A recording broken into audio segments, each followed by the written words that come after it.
So తప్పు లేదు అని నేను పవన్‌కి స్టాండ్ అలాగే తీసుకోవడానికి ట్రై రీతుకి చేసి ఇద్దరికి అసలు అయితే ఏంటి అని మాట్లాడడానికి ఫైనలీ ట్రై చాలా చేశాను. వరకు అందరూ బట్ అనుకున్నది ఎప్పుడు ట్రస్ట్ లేదు. వీళ్ళిద్దరు అది లేదని నామినేషన్స్ చాలా యాక్ట్ వేసుకుంటారో చేసావు. చూడాలి అనుకోని చాలా అండ్ మంది ఎవ్రీ అనుకున్నారు. టైమ్ బట్ అది ఇప్పుడు జరిగింది.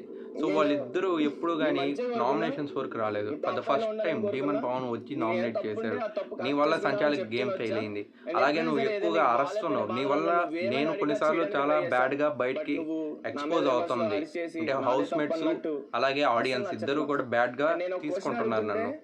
ఆ క్వెషన్ లాస్ట్ అర్థం టైమ్ చూస్తే చేసుకొని తనుజ విషయంలోనూ ఒకసారి అలాగే అడిగాను, జరిగింది. 2 సార్లు బికాస్ ఆఫ్ అడిగాను. యూ ఆ నార్మల్ లాస్ట్ చెప్పండి వీక్‌లో మేడం. జరగడం దానికి వల్ల. అరిచేసి చెప్పాలా? యాక్చువల్లీ అది అసలు నాకనిపించింది ఏంటంటే నచ్చట్లేదు నాకు. వీళ్ళిద్దరు ఫ్రెండ్‌షిప్ అండ్ ఒక మన లిమిటెడ్‌లో ఉంటే సంచాలక్‌గా బెటర్. గేమ్స్ వైస్‌గా నువ్వు ఎన్ని చూస్తే ఉన్నా నీ మైండ్‌లో డీమన్ పవన్ ఉన్నా చాలా ప్రతి బాగా ఒక్క ఇక్కడ ఆడతారు. ఉన్న వాళ్ళందరికీ ఫ్రెండ్‌షిప్ ఉంటాయి. అనే ఒక దానిలో కూడా నువ్వు ఆ బాండ్‌ని కట్ సంచాలక్‌గా చేసి కన్ఫ్యూజ్ ఆడితే అయ్యి ఐ సరిగ్గా థింక్ చేయలేదు. డీమన్ నీ పవన్ మూడ్ మనకు టాప్ స్వింగ్స్ 3 వరకు బట్ గాని నువ్వు కొన్ని పాయింట్స్ రావచ్చు. హైలైట్ చాలా చేస్తున్నావు. గట్టి నాకు అస్సలు పోటీగానే నచ్చట్లేదు. ఇస్తారు. సో సో ఇక నుంచి అది మీకేమనిపిస్తుంది? చూసుకుంటావు అని రీతూది చెప్పి తప్పు అనిపిస్తుందా? నామినేట్ లేదా చేశాను. డీమన్ పవన్‌ది నేనైతే తప్పు చాలా అనిపిస్తుందా? బాధపడుతున్నాను. కామెంట్స్‌లో చెప్పండి. అలాగే నీకేమైనా ఉంటే వాళ్ళిద్దరిలో అవి ఎవరు బెటర్ అనుకుంటున్నారు? నార్మల్‌గా చెప్పు.